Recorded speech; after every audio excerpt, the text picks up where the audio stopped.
Hello， 大家好，我是小林。那上一期洗护的专辑跟大家分享了我用的一些洗发水和护发素。然后这一期呢，我主要是想跟大家分享一下我用过的发膜，还有护发精油，还有一些美发的小电器。那我们就赶紧开始吧。那我想先跟大家分享我用过的护发精油。我是有用过差不多有7、8款吧。然后今天我把就是也是有代表性的一些拿出来跟大家说一说。第一个呢就是卡诗的这一款。其实卡诗呢它是有好几个系列，就是我是用过就是奥利柔顺的，然后还有一个金色的那个，就是我已经打在这里。然后另外他家好像还有一个黑色瓶子的那款我是没有用过的，然后我用过的这个金色的其实是我用过所有的护发精油里面我最喜欢的，因为它那个很滋润，然后保湿度也完全够，然后用过之后很能增加那个头发的亮度，而且它完全不会油腻。那第二个我想跟大家分享的呢，就是魅力盼的这一款，就是魅力盼家呢它都会就是有那个区分发质，就是区分什么样的发质用的这个产品。因为我是细软的嘛，然后我这款就选了那个 FO 就是针对细软发质的，它还有针对那个普通发质、粗硬发质的，所以大家买的时候要注意一下。那这款精油呢，我觉得对比刚才我跟大家介绍的那个卡诗的，我是觉得它有点油腻，就是吸收没有刚才那款卡诗的好。虽然它保湿度和滋润度也 OK， 但是我就是觉得它有点油腻腻的。就是看过我第一期视频的人就知道，我是一个很不喜欢油腻腻的一个洗护产品的博主。下面这个就是 Novella 家的，我是因为上一期我不是跟大家分享过他家的洗发水和护发素嘛，然后我是买的一个套装来的，就是它带了一个这个小瓶的一个护发精油。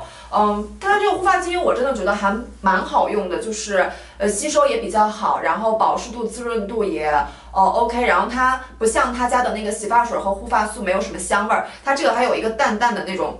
白檀的香味儿，就是闻起来还是那种挺治愈的一个香味，我很喜欢这个。最后要跟大家分享的这个精油呢，就是莫罗哥这款，就是这款大家应该已经很熟悉了嘛，就是已经很火的一个产品。我是在几年前用过它，就是它我用完它好像没有给我留下一个特别深刻的印象，那可能就是无功无过吧，也没有给我特别好用的感觉，然后我用完之后也没有回购过它。OK， 那护发精油介绍完了之后，我要跟大家分享一下我用过的发膜。第一款呢就是这个资生堂 Fino 的，这个已经非常有名了，就是很多博主应该都已经介绍过了，然后我也是一直在用它，主要是觉得它性价比其实还是蛮高的，就是又便宜又大碗儿。我基本上都是5、6罐这样囤回来一起用的，就是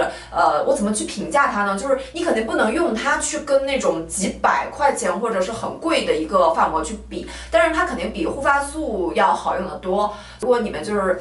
想要一个性价比比较高的发膜的话，就可以选它。下面第二个我要跟大家说的呢，就是也是魅力盼家的这个前男友发膜，这个也是一个很火的产品啊，就是我真的不知道为什么现在很多产品为了炒火，就是炒火自己的产品，就非要加一个前男友，什么前男友面膜啊，前男友口红啊。好了，那我们现在回到这个发膜上面去，就是这个发膜其实它真的还是蛮好用的，就是它是一个浓缩的剂量嘛，就是它是一罐一罐这样子的，然后你旅行的时候带出去也很方便，然后它的香味我也是很喜欢。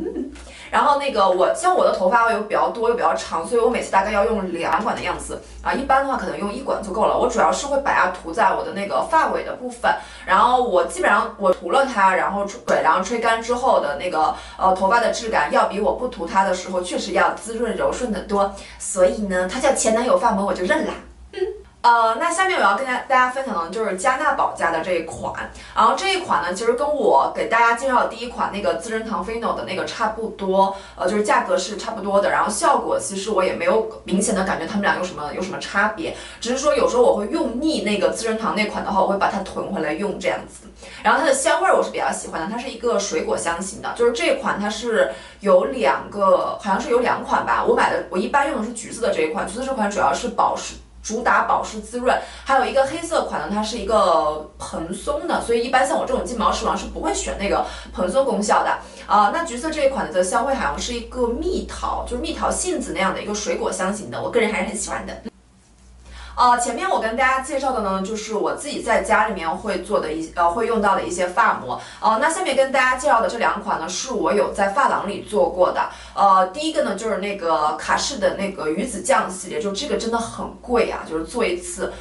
那真的很贵，反正我也只做了1次，然后当时也是我一个朋友忽悠我说，哎呀，这个现在是这个发膜界的爱马仕，一定要去尝试一下。但我做完了之后，我怎么说呢？我觉得它对不起这个价格，就是也有发型师跟我解释说，它会补充你那个头发里面的一个角蛋白呀，头发里到底有没有角蛋白呢？但是它会补充你头发里的一个角蛋白呀，然后会增强你的头发的一个弹性啊，一个韧性啊。但其实就是做完之后呢，就是做了一个发膜嘛，这种感觉。所以这种的话，如果就是小伙伴的那个资金不是特别充裕的话，其实我不是特别推荐大家去尝试这一款发膜，贵，很贵。那这个发膜也是我在那个发廊里做的，就是魅力盼家的一个5部曲，然后把它打在这里了。就是它的价格跟那个卡诗的那个鱼子酱的价格是差不多的，也很贵，但是它真的值。就是做完了之后，你明显感觉到你的头发柔顺了好多，而且它差不多保持2个月左右吧，就是保持的还是有点短，就是你随着那个洗头发的次数，就是洗头发洗多了之后，它的效果就没有了。但是你刚做完之后，能够明显的感觉到头发完全不打结，因为像我这么长的头发的话，多多少少都会有点打结的，就是特别在湿的时候，就是那个做完之后，在湿的时候它都完全不怎么打结，而且吹干之后特别的柔顺，就是你摸上去感觉头发是头发还是绸缎呢？当然了，虽然这个效果呢确实是不错，但是呢还是因为它贵，很贵，所以呢我就也只做了1次。之后呢，我就是还是在家里面就是自己做一些发膜这样子。我觉得坚持你去做一个这样的发膜也能够达到那样的效果。但人嘛，有时候就是因为好奇，所以就尝试那么1次啦。OK， 那我已经跟大家分享完那个护发精油和发膜了。最后我是想跟大家分享一些我用过的那个美发小电器但是说实话，我真的就是没有用过太多的这种美发小电器，像什么夹板呐、这种卷发棒啊，因为我真的是一个手残党，就是手残党。我就算买回来那个夹板和那个卷发棒之后呢，我其实也很少用，因为还是会去发廊让那个发型师帮我出，就手残党。OK， 那我今天主要是分享的就是第一个就是这个，这个吹风机嘛，就是这个已经很多博主已经分享过了，它的型号是一个 NA96，就是这个型号呢，就是必须得用一个转换插头，就是我当时其实它还是有另外一个型号，就是国际插头，就是你走哪儿都可以用，然后旅行的时候也非常方便啊，就像我这个真的很麻烦，我现在是买了一个巨大的一个转换插头放在家里面去用它。我当时买它是因为它比那个国际版会多一个 skin 的这个功能，就是你在吹完头发之后呢，可以吹一下脸，然后让皮肤变得很好。但其实我买回来好像只用过1次这个功能，我就不知道我当时脑子里面就抽风了还是怎么了，我就会因为这个功能而买一个这么不方便，就是带出去完全不方便的一个。所以大家买这款吹风机完全 OK 啊，就是它吹完之后确实比普通的吹风机要感觉头发更柔顺一些。但是不要买这个型号，如果你不嫌麻烦的话，那你就买喽。我最后跟大家分享这个东西，大家不要嫌弃我好不好？就是这个，被我用的有点脏了，就是干发帽啦。我其实就是想把它推荐给，就是你们看一下，就是想把它推荐给那个跟我一样，就是头发又长又多的，然后每次洗完头发之后就需要拿着毛巾一直不停的擦呀擦呀擦，就很麻烦。那这个干发帽你直接这样套上去，然后戴上去，像阿拉伯人一样，这样就过一段时间之后，它自己头发就会吸干那个水分，然后你直接用吹风机把它吹干就好，就很省事很方便嘛，对吧？今天的一个护发产品的一个分享就到这里啦。有关护发的这个专辑，其实我是有出过3期，如果有小伙伴没有看的话，可以去看我的前2期。第一个主要是介绍一个护发的一个方法，然后第2期是介绍了那个我用过的一些洗发水和护发素。那之后如果有小伙伴还对护发方面的什么内容感兴趣的话，可以在评论或者弹幕里告诉我，然后我也会出来跟大家分享。那今天的分享就到这里啦，我们下期见，拜拜。